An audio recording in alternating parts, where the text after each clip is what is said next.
if Survivor Series hadn't changed drastically on Monday Night Raw, the change continued throughout Tuesday Night Live.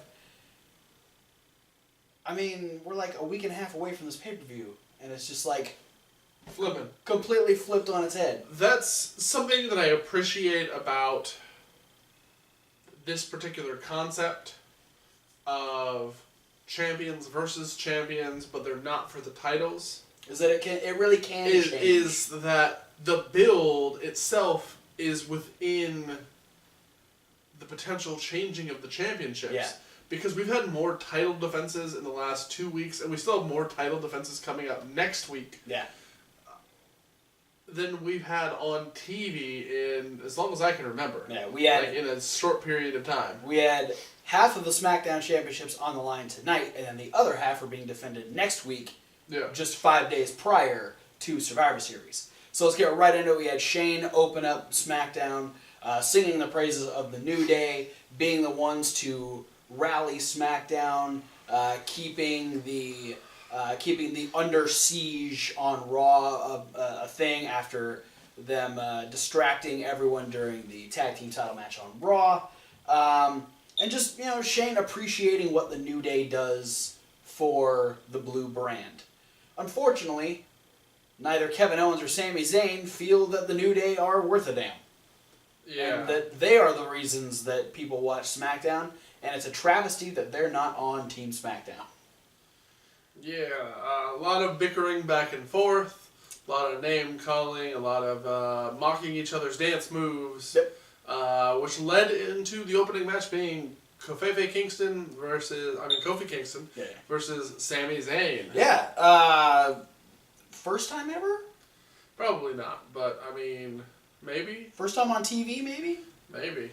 It's good. It was a good match. I like it. We two extremely athletic guys. Yes. Kofi, I think, can actually use Sammy a bit more as a base, because I think Sammy's a little bit bigger than Kofi is, and so it works to that benefit as well, especially when Kofi's supposed to be the flashy babyface. But Sammy can still keep up and keep a real quick action going. There was a little bit of interference from Kevin Owens, a little bit from the New Day as well. It was kind of a little bit of back and forth, but eventually Kofi, and this was another thing, Kofi winning with his little springboard crossbody, as opposed to the Trouble in Paradise or the SOS or anything like that. Didn't sit well with Kevin Owens. Kevin Owens tried to get in and attack Kofi, but luckily Xavier Woods and Big E were out there to run Kevin Owens off. And now we know that we're going to get a full tag team match next week. Which two members of the New Day will it be? We don't know, but they will face Kevin Owens and Sami Zayn. We also had Rusev, who was originally supposed to face AJ Styles to determine who was going to be the last member of Team SmackDown.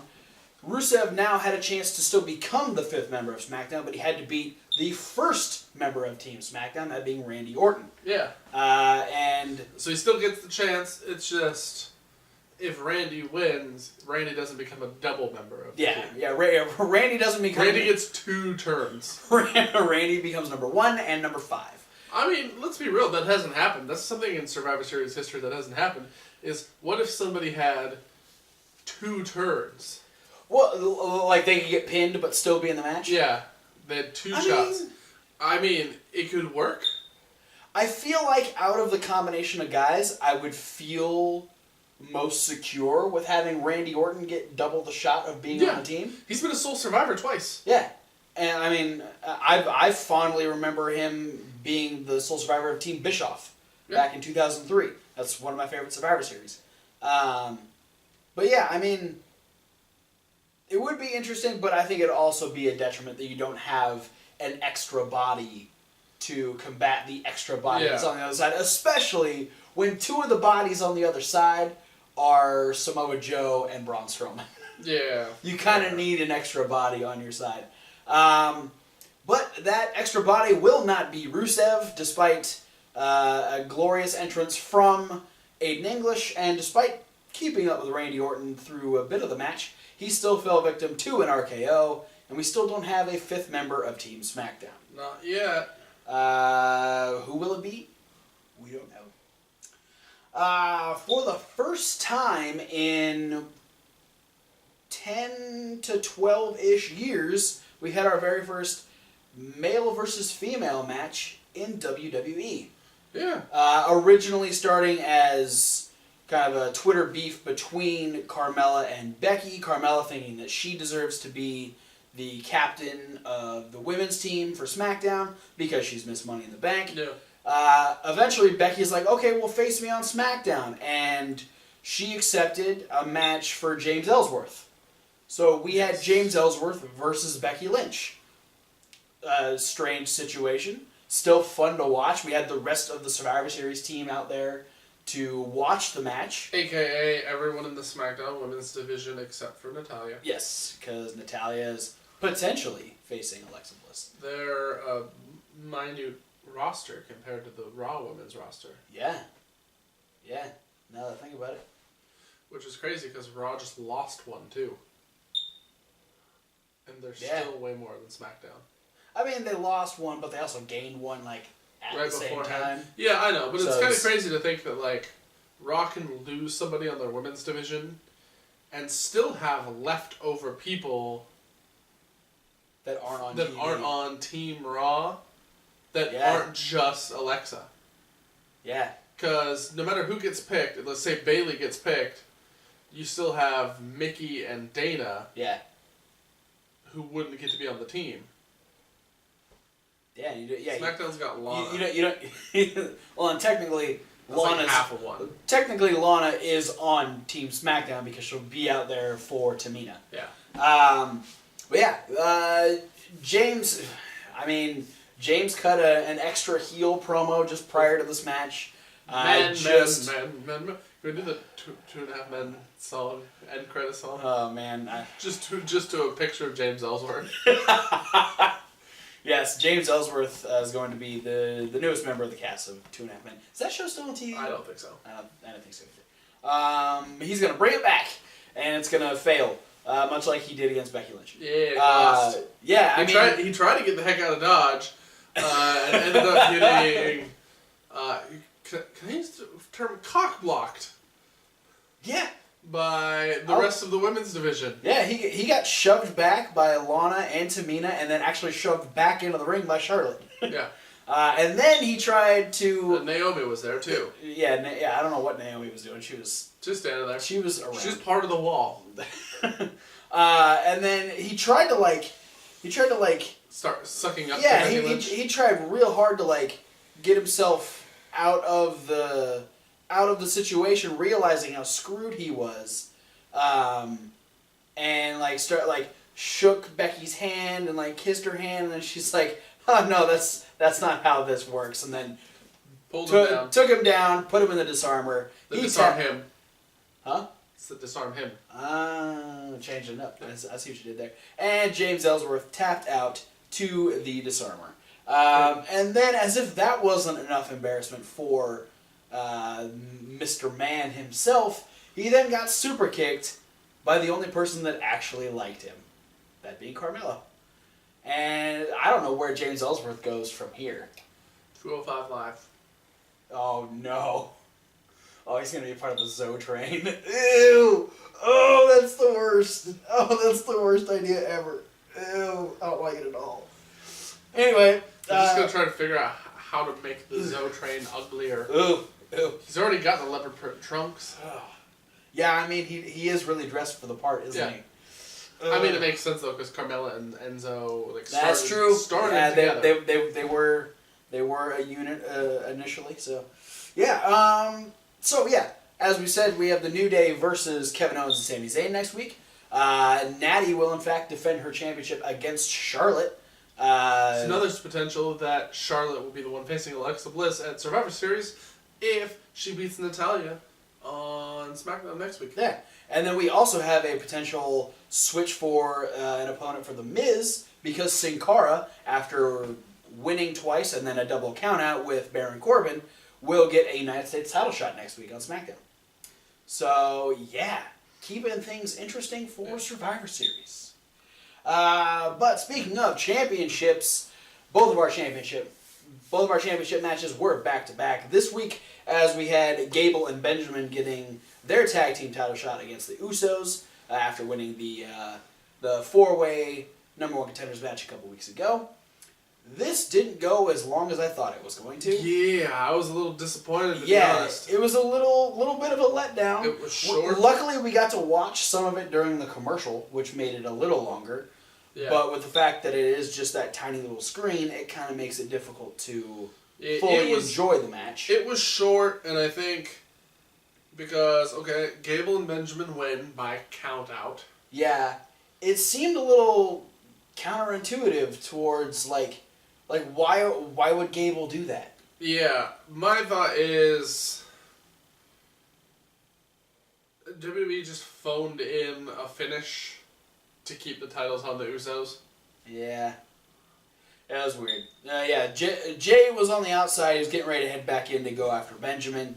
But here's what's going to happen. Right after Survivor Series, on the very next SmackDown, Gable and Benjamin are going to be like, hey, we beat the tag champions. Yeah. We should, they got counted out. We should get another shot. Yeah. Gable kind of blindsided Jey Uso and chop blocked the hell out of him. And then rolled onto the ring for some reason, which was extra weird to me. He's just trying to imply some revival tactics that Maybe. he learned back in his NXT days. He took out the knee of Jey Uso. Jay tried to get back in the ring, then thought better of it and just kind of sat there. Potentially because he couldn't, because it was a hell of a shot that Gable took on his knee. But Benjamin just kind of watched him. That was the other thing, is that, like, Benjamin, Corey and Byron were both like, why isn't he going out of the ring and grabbing? Yeah, it was a really weird. Why didn't he grab an Uso and huck them back in the ring to continue the match? Yeah, it was a very weird situation around this. So yeah, I mean, I would assume that they're eventually holding out for this to be a feud, because they've been building up kind of Gable and Benjamin to be rivals with the Usos over the last couple weeks. So yeah, I'll definitely see this continuing at least a couple weeks past Survivor Series. Absolutely. But our main event was a last-minute addition to the card. After the attack from Jinder Mahal last week, AJ Styles was granted a WWE Championship match this week. AJ, instead of potentially becoming a fifth member for SmackDown, was potentially going to become the newest opponent for Brock Lesnar, which is a very interesting change, especially because Brock and Heyman have just been running down Jinder Mahal the last couple weeks. Yeah, and here's something. I mean, let's talk about the match a little bit first. All right. AJ made Jinder look like $1 million. Yeah, because that's what AJ does. He let Jinder throw him around. Let Jinder use his muscles. Yeah. Jinder's got a lot of muscles. He doesn't use them a lot.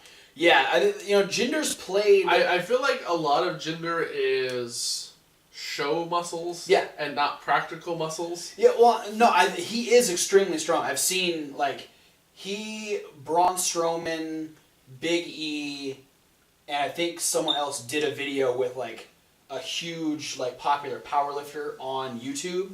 And so I watched all of them do the same exercises. So I know that Jinder is extremely strong. They are very showy muscles when he's on TV, because he plays more of that chicken shit heel. Yeah, and he's a lot more slow-paced wrestler too. Yeah. He's very pick a submission hold. Yeah. And work it the whole match. match. He's a slow it down, piss everyone off, try and get people into the match to get the babyface back on their feet. Yeah. So watching him do the whole throw people around shtick was kind of new. Yeah, it worked. This is the first time he's been able to do it, because him and Randy are fairly similar size, and Shinsuke is not the kind of guy that's just going to get tossed around a ring. Yeah. But AJ doesn't mind doing that, because that's what AJ does. Yeah. And AJ does it well. And so, yeah, not only was AJ able to show how good he is, because he does that every night, but he's very good at playing to his opponent's strengths. And especially when you've got someone as big as Jinder Mahal, show off how big he is and how strong he is. Yeah, now we have a couple really cool, really good near falls. Yes. We had Jinder hit the Colossus, and AJ got his foot on the ropes. And we had a spot where AJ does a spring forward 450. It looks like he's going to pick up the win, except the Singh brothers pull Jinder out of the ring. Yeah. AJ hunts them down. Yeah, tackles one. The ref was like yelling and was about to eject them, and AJ's like, "Nope, I've got this." And AJ just fucking eliminated the Singhs. Well, because AJ saw like what Randy and Shinsuke both got. Oh to yeah. do. Yeah, no, AJ's well aware of what the Singhs are capable of. And he's just like, the whole idea though, I think it's like, the matches that he's had with the Singhs were too short, so he wanted extra time to beat them up. So he does that. Jinder gets AJ up to the top rope. He's getting ready to go for a super Colossus. Yes. Something we haven't seen him do before.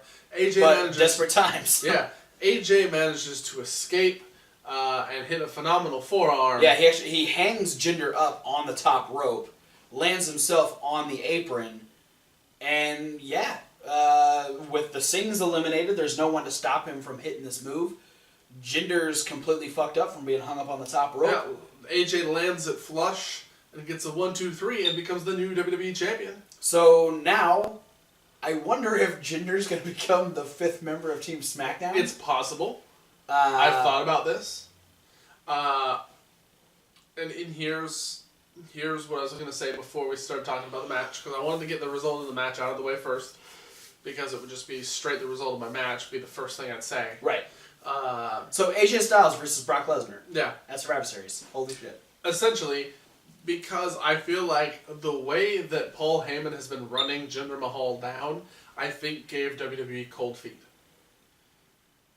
Oh, I think Heyman did such a good job of demeaning exploiting Jinder Mahal, the weaknesses that are Jinder Mahal. that WWE went, oh shit. Yeah. Let's put AJ instead. AJ's a good wrestler. Yeah. Like a really good wrestler. So let's do Brock versus a guy who has main evented and done it well.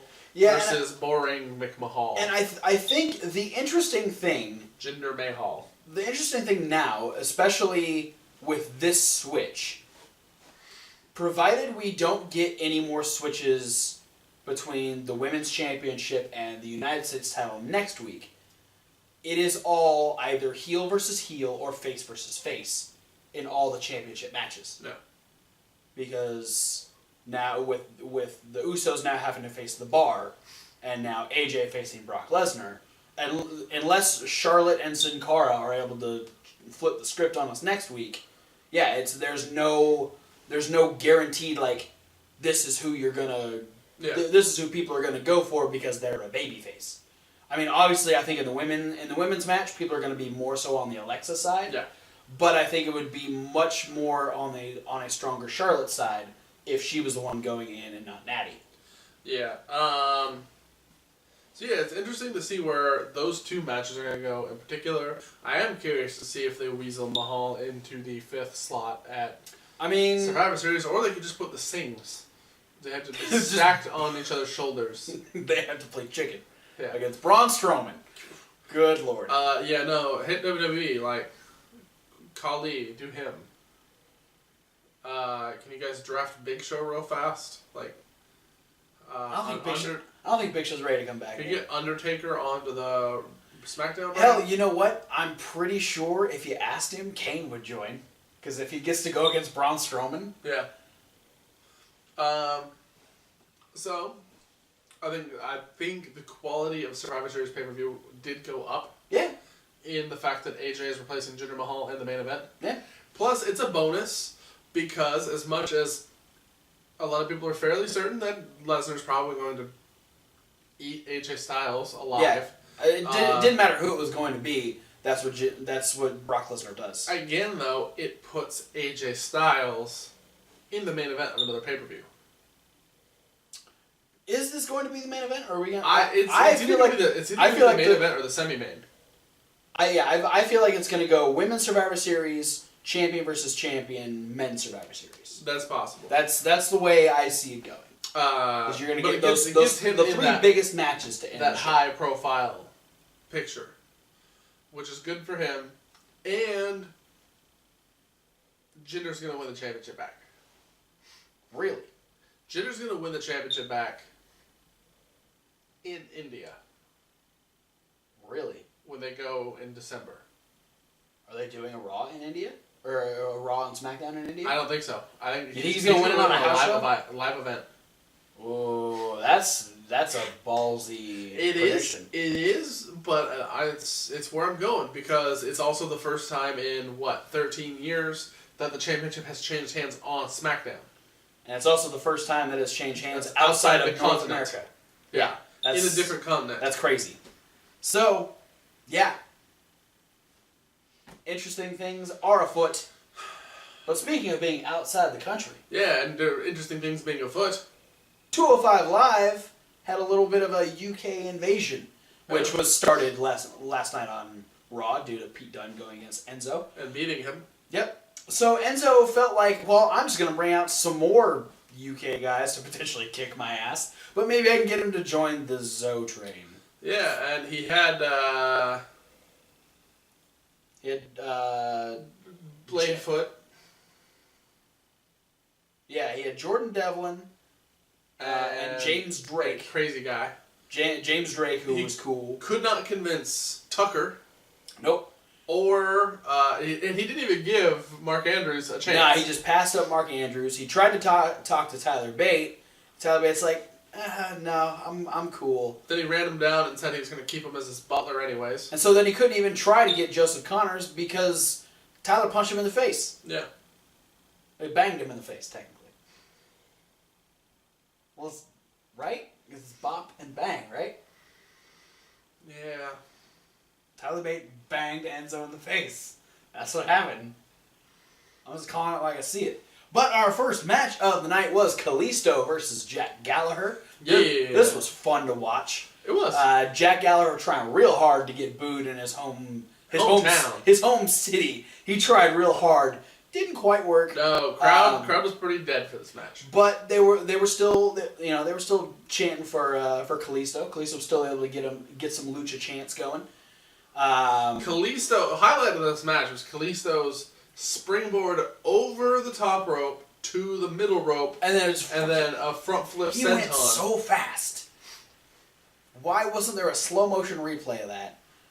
We needed that. But regardless, that was a great moment. I loved Jack Gallagher trying to isolate the arm as well, trying to keep Kalisto grounded, and then that actually turned into a really cool way for Kalisto to. He was able to kind of roll out of an arm bar, but then use the positioning to grab a hold of Jack Gallagher and run up the ropes and hit Selena Del Sol, and Kalisto defeats Jack Gallagher with a little bit more momentum heading into his Cruiserweight title match at Survivor Series. Fingers crossed. And then we had a big injection of the UK talent as we had... 75% of this match. Yeah. Because Cedric Alexander got to team up with Mark Andrews. Yep. And they would take on James Drake and Joseph Connors. In by proxy, I just assumed Joseph Connors was going to be on the Zoe train. Just saying. Yeah, I mean, he was... He does look kind of like a slime ball. He was the other potential heel that was probably going to join. And yeah, he was on the heel side of this because you're not gonna get anyone to boo Cedric Alexander or Mark Andrews. No. No one boos a man who waves his arms so big. And no one waves their arms bigger than Mark Andrews. Not a chance. Andrews and Alexander made a fantastic team. Yeah. They were really fun to watch. It's like they'd done it before. Maybe. It just seemed like it. They probably have. But then also, I mean, Connors and Drake were a real good, like, brawly heel team. Just trying to, like, beat down... Not that kind of brawler, not giant... Brooklyn Brawler. Yes. Sure. Just watching them trying to ground the high flyers. But a fantastic finish as we had Cedric Alexander getting the hot tag, just kind of running through both guys. A blind tag that neither of them saw. because they were too busy trying to go after Cedric. Cedric ends up hitting a double neuralizer, his fucking like back spring kick, Pele's. and cracks them both in the face. James Drake goes rolling to the outside. Connors is left in the ring. Cedric just has to move him over a little bit. Probably shouldn't have, but was still able to allow Mark Andrews to hit the sky high, his amazing shooting star press, and Mark Andrews and Cedric Alexander pick up the tag team win. And then, unfortunately, our main event had Enzo Amore, but he did go against Tyler Bate. Yeah. Always fun to watch Tyler Bate. The fact that he's only 20 years old still bothers me, because he's way more successful than I am, and I'm 30. And it bothers me because if I were to ever meet him here in the States, I couldn't buy him a drink. Yeah. Not until next year. There's always next year. Tyler Bate, hit me up next year. Yeah. Take you to some sort of vegan bar. Is he vegan? Pretty sure. Pete Dunne is. Really? Yeah. Huh, I didn't know that. At least vegetarian, but I'm pretty sure full vegan. The more you know here on the Wrestling Rundown. Yeah. Bruiserweight wanted to lose their weight. I can't give you credit for that because Enzo said it first and it was stupid. But he said it in a different way. But he still said it first, and so I can't give you credit for it. Enzo, no. Flip off Enzo. He ruined that for you. Fuck you, Enzo. I would have given you full credit for that, but Enzo screwed it up. Yeah. So, but anyway, yeah. Unfortunately, you know what else Enzo ruined? The end of this 205 Live. Because he beat Tyler Bate. Yeah, I'm going to give credit where credit is due here. This might have been Enzo's best one-on-one match. Well, yeah. Well, first he didn't cut a promo. So yeah. It was already really good. And he tried his hand at technical wrestling. Yeah, no, Tyler was able to get him kind of moving real fast there at the beginning. And I think you're kind of forced to do stuff like that when you go against someone like Tyler Bate. Yeah. So I think it definitely broke Enzo out of his comfort zone. Yeah. Which is something that Enzo needs to do on a regular basis. Yeah, and then he broke Tyler Bates' knee out of its comfort zone. Yeah, he did. That didn't look fun. No, I mean, he was already kind of working it over. Yeah. And then went, I don't know if he was, did he just shove him or did he like run into him? Whatever it was. He shoved him because he actually put him up on, I'm pretty sure he put him up on the top rope and then shoved him off. But unfortunately, he was really close to Tyler Bate, and Tyler Bate's leg was just bent over the ropes and against Enzo's stomach as he was trying to fall out of the ring. Yeah. So that completely fucked up the knee. Yeah. And so it was not much longer after that Tyler Bate unfortunately got hit with the soul food or eat defeat or whatever the hell you want to call it, not the stupid name. After a huge clothesline. Yeah. That completely backflipped Bate. Tyler Bate was selling the hell out of clotheslines. So like two people just really selling clotheslines tonight, which was really good. But yeah, unfortunately that was the fall of Tyler Bate. Enzo attempted a post-match beatdown, which was stopped by Kalisto. How the mighty have fallen. He used to be UK champion, now he's losing to the shittiest cruiserweight champion. Well, with that being said, it was still a fairly good night on Tuesday Night Live. Survivor Series changing up. We still got one more week. So we'll have some predictions for that next week. Prediction Villain flying in. Yes. From wherever the fuck he's from. He's never actually said. No. And he doesn't Mystery. He doesn't really have an accent that you can pin down. No. It seems to change with variably. Yeah, I feel like he doesn't even know what his accent is. He's a mutt. Yeah. Or he's fake. I don't know. One of the two. He's not even real. He's a figment of your imagination. Who? Predictions Villain. Who? Yeah, exactly. But yeah, we'll have predictions next week.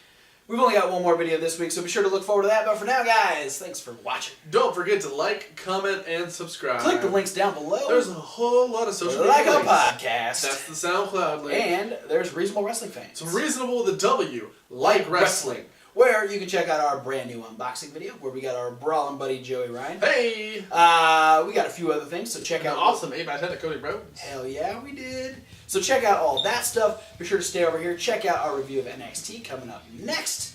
But for now, guys, thanks for watching. We'll see you at whatever video you decide to watch next.